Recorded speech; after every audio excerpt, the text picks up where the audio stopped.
சம்பாதிப்பாங்க. 24 வருஷத்துக்கு முன்னாடி வந்தாலும் சம்பாதிக்க முடியும் அரசியல்ல. அதுதான் ஒரு பெரிய இதுல ஆப்பர்ச்சுனிட்டி. ஸோ இன்னைக்கு இந்த நெட்வொர்க் இந்த டைரக்ட் செல்லிங்க யாரெல்லாம் சரியா புரிஞ்சுக்கிறீங்களோ, எனக்கு வந்து 94ல ஒரு டைரக்ட் செல்லிங் ஒரு துறை எனக்கு கிடைச்சது. 94ல மேரேஜ் ஆகிறதுக்கு ஒரு 3 மாசத்துக்கு முன்னாடி.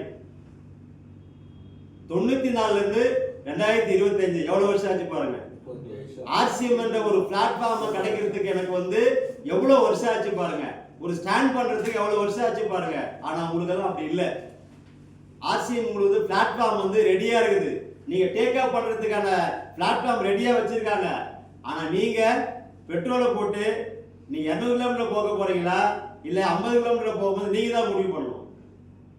கார்ல ஏறி உட்கார்ந்து டிரைவிங் பண்றது 50 கிலோமீட்டர் போல முடிவு பண்ண போறீங்களா இல்ல 200 கிலோமீட்டர் போல முடிவு பண்ண யார் முடிவு பண்ணணும்? அவங்க தான் முடிவு பண்ணணும். அந்த ஃப்ளைட் டேக் ஆஃப் ஆகிற விஷயம் நீங்க ஷேர் பண்ணிருந்தாரு. அவ்வளவு அருமையா ஷேர் பண்ணாரு. அந்த ரன்வேல வந்து 200 கிலோமீட்டர்ல போனாதான் அது டேக் ஆஃப் ஆகி மேலே போக முடியுமா? நீங்க 50 கிலோமீட்டர் போனீங்கன்னா அது ஒண்ணு அந்த மேலே எழுந்து எழுமாதான். அப்போ அந்த ஃப்ளைட்டுக்கு இருக்கிற ஒரு முடிவு, நாம வாழ்க்கையில எனக்கு இவ்வளவு கமிட்மெண்ட் இருக்குது.